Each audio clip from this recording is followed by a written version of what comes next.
Fundamental of computer subject में आपको हर जगह ये मिलेगा। टॉपिक क्या है?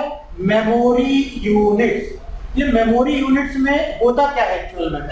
आपको ये चीज मालूम है कि कंप्यूटर में क्या होता है? कंप्यूटर में कोई भी डेटा कंप्यूटर में 0 और 1 के फॉर्म में स्टोर होता है। ये हमने पहले पढ़ा हुआ है पिछली क्लासेस में। किसमें होता है? 0 और 1 के फॉर्म में, जैसा कि यहाँ पिक्चर में बतलाया गया है।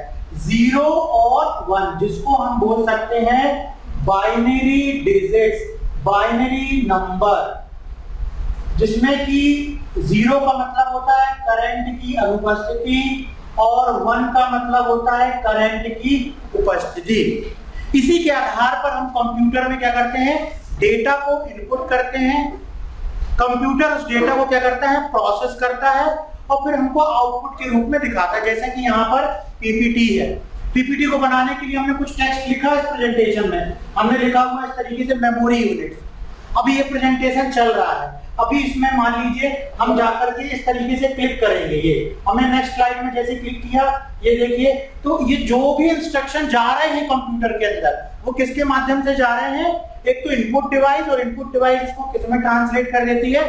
बाइनरी में, 0 और 1 के फॉर्म में। तो ये 0 1 के फॉर्म के बाद अगर हम देखते हैं कि एमबी होता है, जीबी होता है, टेराबाइट होता है, तो ये सब क्या होते हैं? हमारे मोबाइल में कार्ड होता है जो कि 32 जीबी का होता है, 64 जीबी का होता है। तो वो जीबी क्या है, एमबी क्या है, इसके बारे में हम समझेंगे। इसको ही क्या बोलते हैं? Memory unit. इसको ही क्या बोलते हैं आप? Memory unit. ठीक है। जिस तरह समय को मापने के लिए हमारे पास सेकेंड, घंटे होते हैं, ये आपको मालूम है। लंबाई को मापने के लिए इंच, सेंटीमीटर, मीटर, फुट जैसे यूनिट्स होते हैं। क्लियर? ये सब किस चीज के लिए होते हैं? आपका लंबाई को मापने के लिए। उसी तरह कंप्यूटर में मेमोरी की स्टोरेज क्षमता को मापने के लिए हमारे पास क्या होता है? मेमोरी यूनिट्स होता है। ठीक है। टेम्परेचर है, उसको मापने के लिए कोई ना कोई यूनिट्स इकाई होती है। किसी चीज का हमको वेट निकालना है, उसके लिए कोई ना कोई यूनिट्स होती है, किलोग्राम, ग्राम। इसी प्रकार से लंबाई नापना तो इंच, सेंटीमीटर, मीटर। वैसे ही कंप्यूटर में जो डेटा स्टोर हो रहा है उसको नापने के लिए जिसकी जरूरत पड़ती है उसको क्या बोलते हैं? मेमोरी यूनिट्स बोलते हैं। तो हम देखते हैं कि मेमोरी यूनिट्स जो है आगे कौन सी होती है उसके बारे में समझते हैं। तो मेमोरी यूनिट्स के पहले आप एक चीज को समझ लीजिए कि कंप्यूटर में डेटा आखिर स्टोर किस प्रकार से होता है। ये कंप्यूटर मेमोरी का एक ब्लॉक डायग्राम बना हुआ है जिससे आप समझ सकते हैं कि कंप्यूटर में जो डेटा है वो किस तरीके से स्टोर होता है। यहाँ पर देखिए, कंप्यूटर में जो ये भाग है ये सेल्स कहलाते हैं, जहां हम किसी भी निर्देश को स्टोर करते हैं। और वो इंस्ट्रक्शन किस में स्टोर होते हैं? 0 और 1 के फॉर्म में। तो कंप्यूटर में देखिए इस तरीके से जो मेमोरी होती है उसमें सेल्स होते हैं। इस सेल्स में ही डेटा स्टोर होता है, और ये जो डेटा स्टोर होता है इसी की जो सबसे छोटी इकाई है, जो ये एक सेल है, इसी को बोलते हैं 1 बिट। जो डेटा को स्टोर करने की सबसे छोटी इकाई है उसको क्या बोलते हैं? 1 बिट। 1 बिट में या तो 0 स्टोर होगा और या 1 स्टोर होगा। ठीक है ना? क्योंकि कंप्यूटर में क्या स्टोर होता है? 0 या 1, और उसी से मिलकर के पूरे इंस्ट्रक्शन बनते हैं। जो भी हम अल्फाबेट्स इनपुट कर रहे हैं वो सब इसी से मिलकर के बन रहे हैं। तो सबसे छोटी इकाई क्या कहलाती है? बिट, जहां पर कि 0 या 1 स्टोर होता है। तो ये बिट क्या है? मेमोरी यूनिट क्या है? उस जगह को जहां पर वो डेटा स्टोर हो रहा है उसको नापने की, मापने की इकाई क्या कहलाती है? आपकी मेमोरी यूनिट। तो सबसे छोटी इकाई हुई आपकी बिट। और ये जो कंप्यूटर में मेमोरी जहां पर होती है, यहाँ डेटा स्टोर होता है, इसमें हर एक मेमोरी के भाग का क्या होता है? एड्रेस होता है, जिसको अंकों के द्वारा बतलाया जाता है। ठीक है। जैसे यहाँ पर 0 1 2 3 4 5 6 7 लिखा हुआ है, ये क्या है? उस मेमोरी के सेल का एड्रेस है। आगे चल के कई जगह प्रोग्रामिंग में, और जब हम कुछ और चीजें मेमोरी से रिलेटेड समझते हैं तो हमको समझना होता है कि कंप्यूटर में डेटा कहाँ स्टोर हो रहा है। तो ये ज्यादातर प्रोग्रामिंग में इस्तेमाल होता है, C++ या कोई भी प्रोग्रामिंग में हमको इस एड्रेस की जरूरत पड़ती है। तो यहाँ पर आपने देखा कि सबसे छोटी इकाई हो गई आपकी बिट, और इसी प्रकार से 8 बिट, ठीक है, ये 8 बिट, यहाँ पर ये देखिए 1 2 3 4 5 6 7 8, ये 8 बिट बराबर क्या हो गया 1 बाइट। 8 बिट बराबर क्या हो गया 1 बाइट। तो यहाँ पर 8 बिट ट्रांसफर 8 बिट कन्वर्ट हुआ किसमें 1 बाइट में। मतलब कि अगर हम कंप्लीट 8 बिट को एक साथ देखेंगे, उसको एक साथ बोलेंगे बाइट में, तो क्या बोलेंगे उसको, हम बोलेंगे उसको 1 बाइट। इसी प्रकार से चीजें आगे बढ़ती जाती हैं। तो वो क्या है मेमोरी यूनिट्स में, उसको देखते हैं। तो उसके बाद हम चलते हैं नेक्स्ट स्लाइड में। तो सबसे पहली इकाई क्या है आपकी बिट है। सबसे पहली इकाई क्या है बिट। अभी पिक्चर में आपको समझ में भी आ गया है और डेफिनेशन से क्लियर हो जाएगा।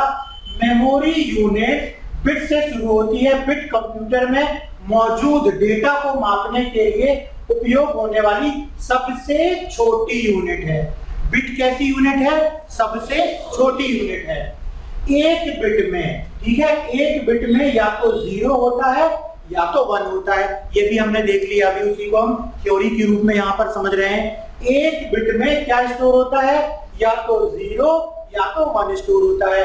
मेमोरी में इलेक्ट्रॉनिक सिग्नल नहीं है को रिप्रेजेंट करता है, किसको 0 को रिप्रेजेंट करता है। मतलब कि मेमोरी में इलेक्ट्रॉनिक सिग्नल नहीं है, वही करंट की अनुपस्थिति। करंट की अनुपस्थिति का मतलब वहां पर क्या स्टोर होगा 0, और 1 सिग्नल को रिप्रेजेंट करता है किसको, यदि करंट की उपस्थिति है।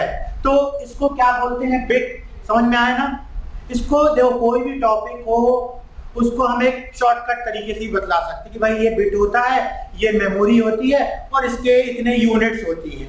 लेकिन यहाँ पर क्या है, जब आप एक चीज को पूरा डिटेल में, चूंकि अभी आप नए हो ना, अभी आपको उसके पहले की कोई चीज ज्यादा क्लियर नहीं है, जब तक आप इन चीजों को थोड़ा डेप्थ में और नहीं समझोगे, सुनोगे नहीं, तब तक आगे की चीजें, एडवांस जो चीजें हैं वो समझने में दिक्कत होगी। ठीक है, तो अब हम यहाँ नेक्स्ट चलते हैं। ये हो गया आपका बिट।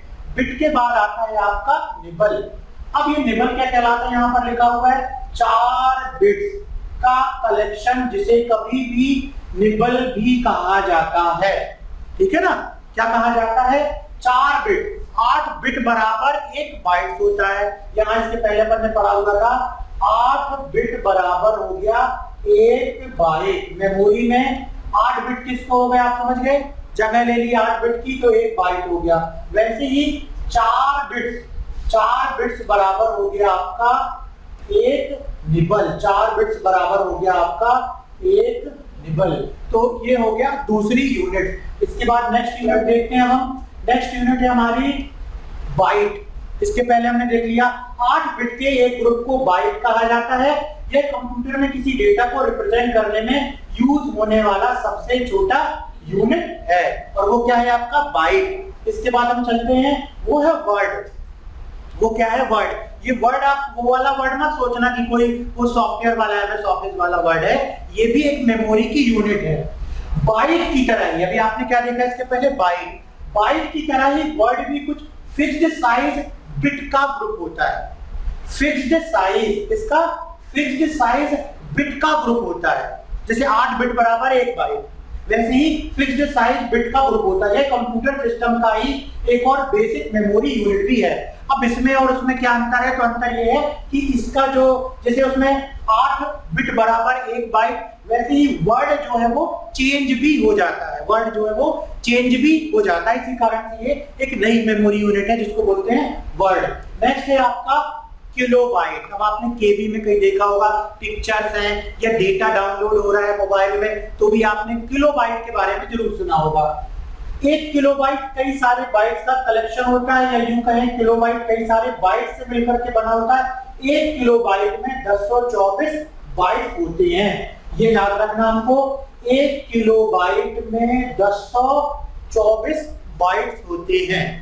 अब देखिए यही क्वेश्चन आपको कोई भी आपका एग्जाम है, सीपीसीटी का एग्जाम है या कोई आप कंपटीशन एग्जाम में जा रहे हैं, तो कंप्यूटर से रिलेटेड यदि सिलेबस दिया गया है, कंप्यूटर से रिलेटेड यदि वहां क्वेश्चन आएगा, तो वहां पर ये क्वेश्चन आ जाता है कि 1 किलोबाइट बराबर कितने बाइट्स होता है। नीचे 4-5 ऑप्शन आपको रहते हैं। जब आपको क्लियर है, थ्योरी अच्छे से क्लियर है, आपने उसको समझा हुआ है, तो आपको बड़े आराम से याद होगा कि 1 बाइट बराबर कितने बिट होता है, या वर्ड क्या होता है, या निबल क्या होता है, या आपका किलोबाइट क्या होता है।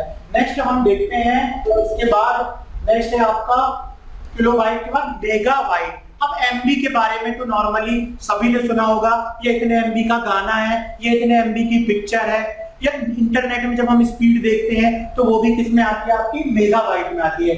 1 मेगाबाइट कई सारे किलोबाइट से मिलकर के बना होता है। 1 मेगाबाइट में 1024 किलोबाइट होते हैं। जैसे 1 किलोबाइट बराबर 1024 बाइट, बहुत आसान है, याद भी रखना बहुत आसान है। वैसे ही 1 एमबी 1 मेगाबाइट बराबर 1024 किलोबाइट होता है। किलोबाइट के बाद है आपका गीगाबाइट। हार्ड डिस्क आती है 1 GB 2 GB की। हमारे मोबाइल में इंटरनल मेमोरी भी होती है 1 GB 2 GB इस तरीके से, ठीक। तो यहाँ पर 1 गीगाबाइट मतलब जीबी कई सारे मेगाबाइट से मिलकर बना होता है। 1 गीगाबाइट में 1024 MB होते हैं, ये याद रखना है। 1 गीगाबाइट में 1024 MB होते हैं। 1024 MB बराबर 1 गीगाबाइट, या 1 GB में कितने MB, इस तरीके से प्रश्न आ गया, तो 1024 MB होते हैं। नेक्स्ट है आपका टेराबाइट, टीबी टेराबाइट। 1 टेराबाइट कई सारे गीगाबाइट से मिलकर बना होता है। 1 टेराबाइट में 1024 GB होते हैं। बहुत सिंपल है, मेमोरी यूनिट्स किसी भी एग्जाम के लिए याद रखने के लिए, चाहे ऑब्जेक्टिव है चाहे थ्योरी है, आप बड़े आसानी से याद रख सकते हैं। और कैसे याद रख सकते हैं, आप इस चार्ट से याद रख सकते हैं, ठीक है। इस चार्ट से आप क्या कर सकते हैं, याद रख सकते हैं इसको, मेमोरी यूनिट को। ये देखिए फिर से होता है निबल। एक निबल में 4 बिट होते हैं। एग्जाम में आ गया मेमोरी यूनिट के बारे में बतलाइए, या आपको कभी याद रखना है इसको, तो आप इस चार्ट को एक बार ध्यान से समझ लीजिए। बाइट में, एक बाइट में 8 बिट होते हैं। वर्ड में, एक वर्ड में 8 बिट से लेकर 96 बिट्स तक हो सकते हैं, जैसा कि हमने बताया इसमें चेंज भी हो जाता है। इसके बाद एक किलोबाइट। 1 किलोबाइट में 1024 बाइट होते हैं। 1 किलोबाइट में 1024, और एमबी में 1 मेगाबाइट में 1024 किलोबाइट होते हैं। इसी प्रकार से जीबी में 1 जीबी में 1024 मेगाबाइट या एमबी होते हैं। इस चार्ट में आपको और भी आगे की मेमोरी यूनिट्स दी हुई हैं, और वो क्या है, टेराबाइट। टीबी में 1 टेराबाइट में 1024 गीगाबाइट या जीबी होते हैं। अब इसके बाद आ गया पेटाबाइट। पेटाबाइट अभी अपने पर्सनल कंप्यूटर में, लैपटॉप में आपने देखा होगा कि हार्ड डिस्क भी जीबी में इस्तेमाल होती है। 1 टीबी की हार्ड डिस्क भी कई लोग लगवाते हैं। 1024 जीबी बराबर 1 टीबी, टेराबाइट। लेकिन इसके बाद भी तो मेमोरी कंप्यूटर जो है और एडवांस कंप्यूटर होते हैं। जैसे आपने अगर YouTube देखा, YouTube आप लोग इस्तेमाल कर रहे हो, उसमें डेली कितनी पिक्चर्स वीडियो अपलोड होती हैं, तो उसकी जो हार्ड डिस्क होती है कहीं ना कहीं उसमें भी तो मेमोरी होती है। तो उसमें जो हार्ड डिस्क होती है, उस हार्ड डिस्क की साइज इसी के आगे जो दिया गया, जैसे पेटाबाइट, 1 पेटाबाइट में 1024 टेराबाइट होते हैं। 1 एक्साबाइट में 1024 पेटाबाइट होते हैं। फिर है जेटाबाइट। 1 जेटाबाइट में 1024 एक्साबाइट होते हैं। और फिर है 1 योटोबाइट। 1 योटोबाइट में 1024 जेटाबाइट होते हैं। याद रखना बहुत आसान है, और आप इनको याद रखने के लिए एमबी के बाद इसके पहले लेटर से आप मिलाकर के इसको याद रखिए, ताकि परीक्षा में लिखने के लिए आपको याद रहे कि हमको मेमोरी यूनिट्स किस प्रकार से लिखनी है, ठीक है। ये मेमोरी यूनिट्स क्या है, आपका हर एग्जाम में आएगी। अभी आपके डीसी पीजीडीसी के एग्जाम में भी आ सकती है। इसके अलावा आप सीपीसीटी के एग्जाम दे रहे हो, वहां पर भी आ सकती है। कोई भी आप कंपटीशन एग्जाम की तैयारी कर रहे हो, तो उसमें भी कहीं ना कहीं इससे रिलेटेड क्वेश्चन आ सकते हैं कि 1 किलोबाइट बराबर कितने किलोबाइट, 1 किलोबाइट बराबर कितने बाइट होगा, या आपका 1 जीबी बराबर कितने एमबी होगा, या 1 एमबी बराबर नेक्स्ट आपका कितने किलोबाइट होगा। तो ये भी इस प्रकार के क्वेश्चन आ सकता है। ये समझ में आ गया ना। ये था क्या आपका मेमोरी यूनिट, जो आगे आपको हमेशा इसकी जरूरत पड़ेगी।